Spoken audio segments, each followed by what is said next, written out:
It's easy to overlook these railings on London housing estates, but look out for the weird curve.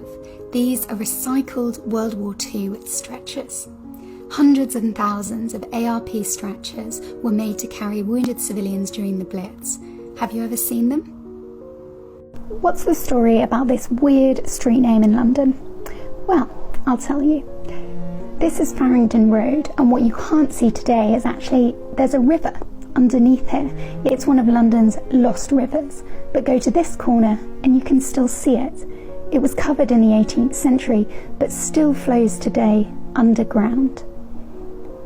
The reason behind this strange street name is because the river blocked the way, so you had to turn around again.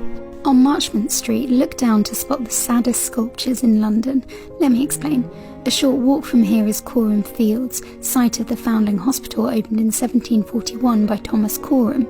It was a place where desperate mothers could leave babies that they just couldn't care for, and the original ledge still stands today. Often mothers left tokens so when their children were old enough they could be reunited, but from over 18,000 babies admitted, only 154 were ever reclaimed. The sculptures are an artwork by John Aldous in 2006. Although the Foundling Hospital closed in the 1950s, you can visit the brilliant Foundling Museum with some of the original rooms that tell the story of the hospital.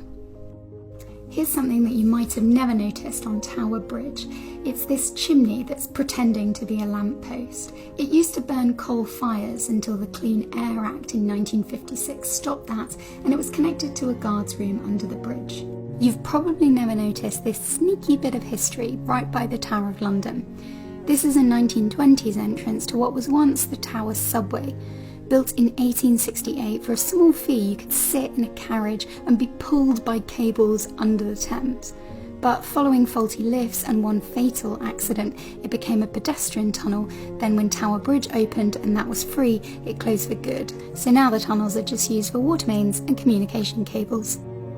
You probably know that London was founded by the Romans about 2,000 years ago, and there's evidence all over the city, but one of the weirdest places to find it is in this car park, where there's a section of wall from around 200 AD. This is London Bridge today, built 1970s, kind of boring. But if you head to this church, St Magnus the Martyr, you can see what it used to look like in medieval London.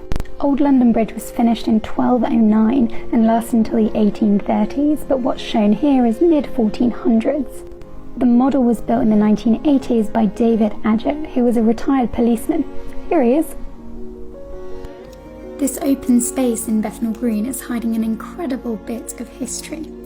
This is Arnold's Circus, centre of the Boundary Estate built in the late 1890s. But it sits on top of the Old Nicol slum, one of the worst in Victorian London. Amazingly, it's actually the rubble of this demolished slum housing that created this raised area. And today it's open to everyone and is a popular film and TV location.